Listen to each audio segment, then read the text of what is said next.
Hi, this is Mary Kay at Backbone Valley Nursery in beautiful Marble Falls, Texas. Today we're going to talk about plants that clean the air. There's been a renewed interest in a 1989 study by NASA that studied how plants can clean the air in your home.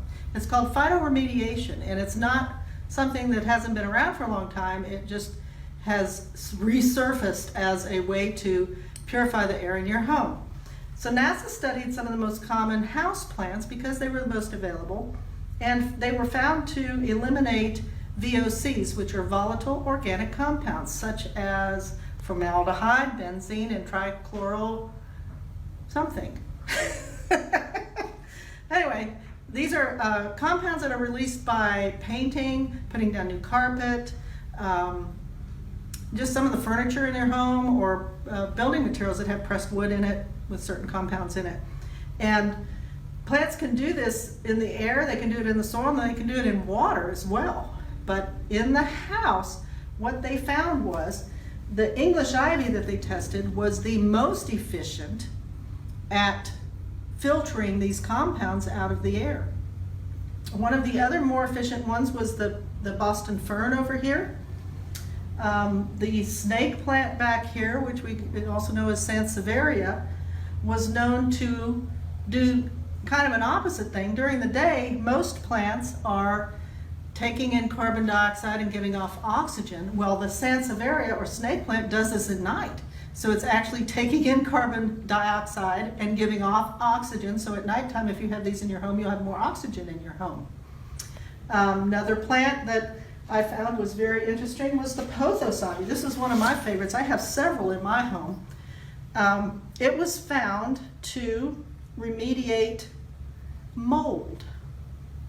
So it can remediate airborne mold up to 94% in your house. So if you have allergies, this might be a good plant to have.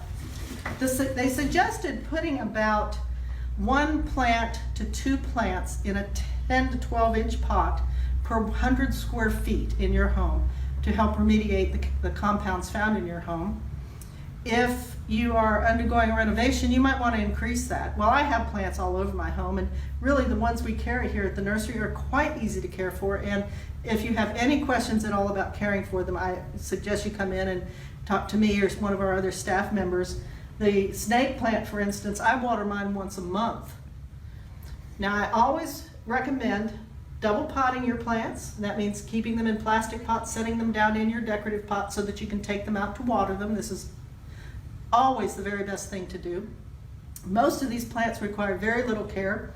The rubber tree down here is excellent for offices, which are known to have a lot of formaldehyde in the furniture. The larger the leaf, the more remediation you're going to have. The Chinese evergreen right here, very easy plant to care for and has a large leaf as well. The spider plants were listed. Everybody knows spiders. This is a reverse spider. It has the white on the outside, the green on the inside. Most of the others are reversed, are green and white, the other one. So if you have concerns about having volatile organic compounds in your home, you might consider bringing in some house plants. This corn plant back here is a Dracaena, and then the Dracaena marginata over there were also tested, and they were both shown to get all 3 of the organic compounds that were tested by NASA. So I hope this has been informative and you'll come see me. Happy to sell you some houseplants and explain how they work. Mary Kay at Backbone Valley Nursery. See you next time.